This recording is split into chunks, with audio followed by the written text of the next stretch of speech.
House prices are soaring, right? Rent is really expensive. People are trying to figure out what their options are right now, but I can bet most of them have not thought of this. How about living in a medieval village?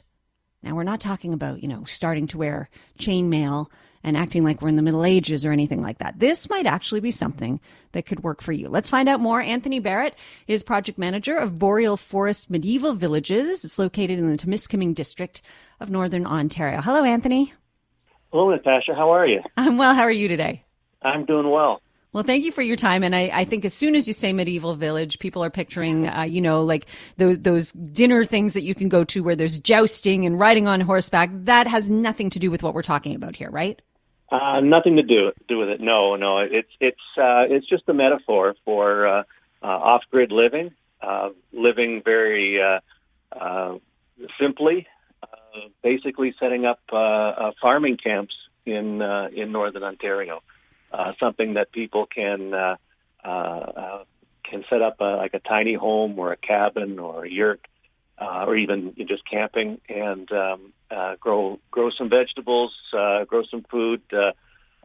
Uses recreational land. All our properties are lakefront, so it's just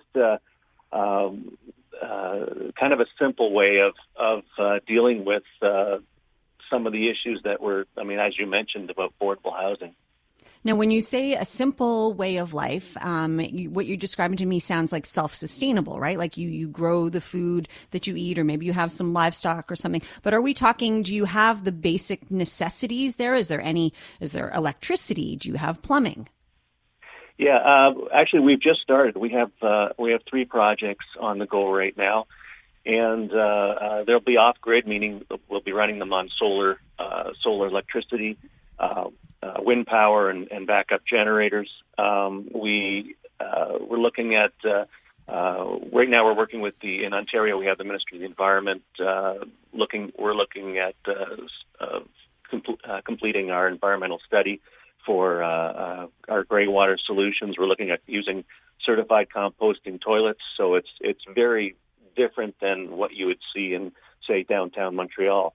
But it's certainly everyone buys into the community, and everyone gets a half acre of land for their own use, plus a share of the common land for the property. And you said that most of it is waterfront.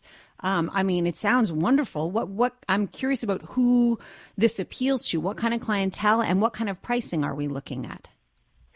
It appeals to a lot of people. It appeals to people who are looking at retiring, maybe spending 6 months up there and maybe 6 months down south. It appeals to young people who simply are being priced out of the market. It's a fraction of the cost of a home. Tiny homes are generally in Ontario. The Ontario Building Code legalized tiny homes. The problem is that municipalities don't allow them in most cases. Yeah. And our property is in Northern Ontario, where it's unorganized, what is classified as unorganized townships. So there's no zoning approvals. So we can't subdivide the property. It's all one property, but it's a way of providing really affordable housing and a lifestyle that's very simple. Again, that doesn't mean we don't go without. We have electricity. We have with solar panels. We have a lot of our members actually work remotely, so they have high-speed Starlink satellite as an example. So it's a ways and means to live close to the land, live on the land, and the other thing is that when they buy in, it requires 100%. If they want to sell the property, it requires 100% of the members to sell it. So it creates a land trust, so that for what I've heard from a lot of people, particularly about renters, is the insecurity of renting. Mm-hmm. I know in Ontario it's particularly bad in the Toronto area. Where here too, it's awful. Renovictions. Exactly, and it's I'm hearing it almost on a daily basis that they've never had a problem paying rent, and suddenly, they're being asked to leave because they can get twice as much for the unit. And they're really looking for a secure way of living. So this sort of provides both of those, both affordable and secure. I mean, on so many levels, I'm like, this sounds fantastic. But then I can't help but wonder what's too good to be true about it, Anthony. We're speaking with Anthony Barrett, project manager of Boreal Forest Medieval Villages. It sounds like an absolutely amazing, way to live affordably off the grid. I'm reading here the lots are being sold. So a half-acre lot, less than $4,000. Yearly fee is between $150 and $200, and property taxes are only about $18 a year. But then right above that, I see this little thing that says, no access to plumbing, Anthony. So what happens on that? Because solar energy is great and all, but what happens on that front? Well, that's not necessarily true. It's no access to plumbing. Right now, it's like I say, we use compost toilets. We have a comfort station on the property. But again, we have to go through this environmental study to determine our gray water needs. Okay. And like for showers, for sinks, that type of waste, that gray water. Okay, so that has to be sorted out with the Ministry of the Environment. Okay. So we're going through that process. One of our projects has already been about a year.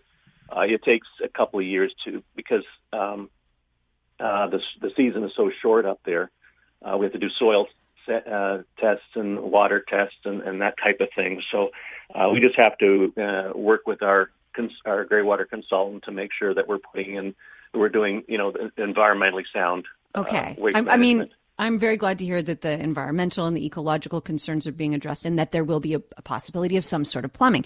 Anthony, you touched on something else I wanted to ask about. Being in northern Quebec in the Timiskaming District, how cold does it get? Could people live year-round, or is it really geared towards people who are going to be doing the snowbird routine?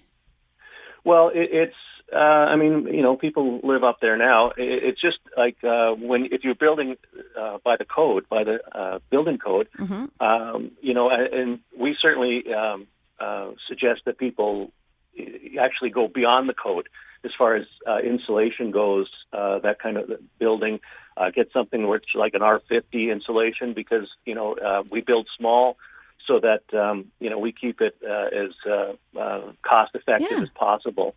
And but it's certainly possible. I mean, we want to run the farm year round.